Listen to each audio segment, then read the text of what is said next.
We are the Gujarat Technological University. Since its inception over a decade ago, GTU has been empowering young and curating minds to realize their true potential. Over 4 lakh inspired students are enrolled with one of the premier academic universities in India. With more than 450 affiliated colleges in its fold operating across 5 zones of the state, GTU, the International Innovative University, your place to move forward.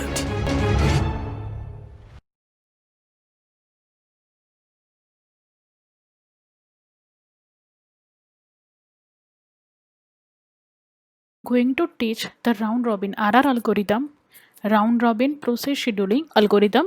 Okay, so as per the example, process total number of the processes are 4 processes, P1, P2, P3 and P4. There are the 4 processes. Okay, and each and every process has its own bus time. Okay, so here in the table, PF bus time of the P1 is 5, for P2 2, for P3 6 and for P4 4.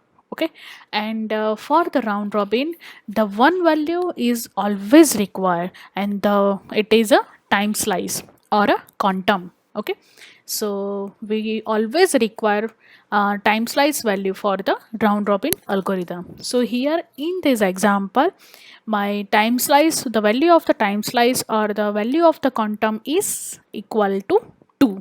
Okay, so let us start with RR concept. Okay, so I start with the first process. Okay, I always start with the value is starting value with time is equal to 0. Okay, and start with the first process P1.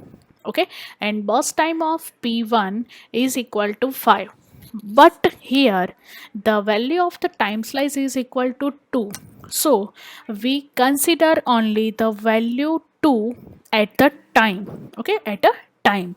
Okay, from the bus time, total bus time. So we consider only the 2 second from the bus time of the P1 and add into the chart.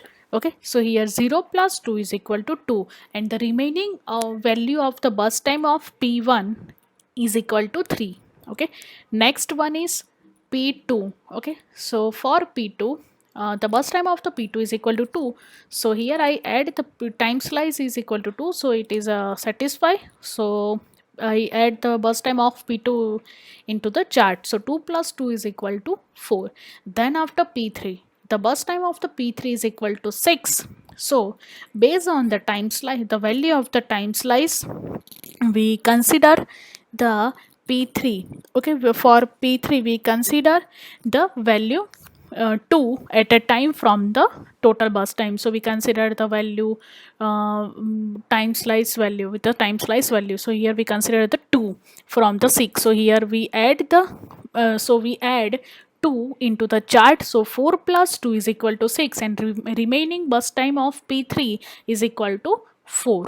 Okay, and then it is all the values for the only reference. Okay, so then after P4, the total bus time of the P4 is equal to 4, and we add the time slice, the value of the time slice from the total bus time. So here 4, so we add the value 2 into the graph. So 6 plus 2 is equal to 6 plus 2 equal to 8. Okay, 7 and 8. Okay, so here first round is all completed. Then again we start with the second round. Okay, with the first process P1 with the remaining bus time. So remaining bus time is equal to 3, and from the total bus time we consider same as the time value of the time slice. So we consider the 2 and add into the chart. 8 plus 2 is equal to 10, and remaining bus time of the P1 is equal to 1. Then after P2, but P2 remaining bus time of P2 is equal to 2. Okay, so execution of the P2 is already completed. Okay, then after the remaining bus time of the P3 is equal to 2.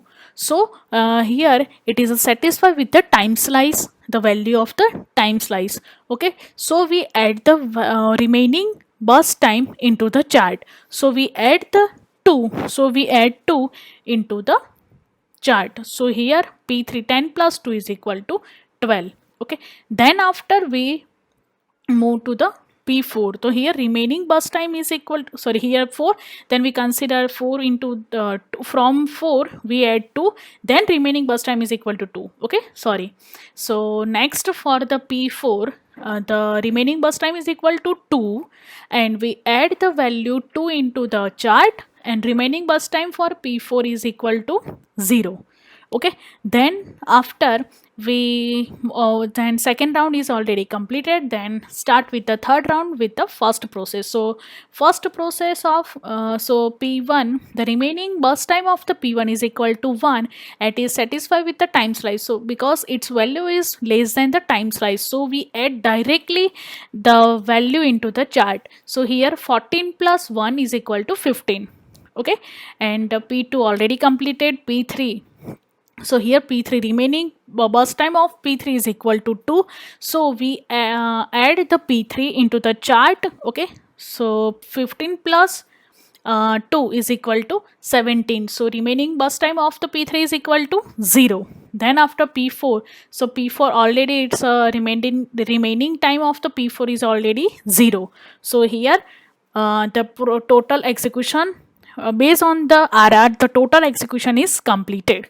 Okay, so same way we find the waiting time and turnaround time. Okay, so for the waiting time, okay, so for waiting time for P1 is equal to starting time of P1 minus arrival time. Okay, so starting time of P1, it means in the graph the starting time is 0, so 0 minus arrival time of P1. Okay, so here arrival time, each and every process has arrival time is equal to 0. Okay, same value, it is a 0. Okay, so here 0 minus 0 plus 8 minus 2. Then why 8 minus 2? Because it is depend on next P1. Okay, next P1, the starting here we consider as a current P1, then we move to the next P1. So here it is a next P1 and starting value of the next P1 and minus previous P1 of the ending value. Okay, ending value of the previous P1. So here 2. So 8 minus 2 plus, now it consider as a current current position. Okay, so again we consider the next P1. Okay, here we consider as a next P1. So starting value of the next P1 is 14 minus previous P1. Okay, so previous P1, ending value of the previous P1, so is equal to 10. So here 14 minus 10, so we get the 10. So it is a waiting time of P1, same as a P2. So P3, so same as the P3. So starting value of the P3 is equal to 4. Okay, starting value of the P3 is equal to 4. Here we put the 4 minus arrival time. So arrival time is equal to 0 plus next P3. So here it is a current position. So next P3. So here it is a next P3 and it is a current P3. Okay, so if we next consider the next P3, then the starting value of the next P3 is equal to 10 and ending value of the previous P3. So it is a 6. So 10 minus 6, and again here it is a P3.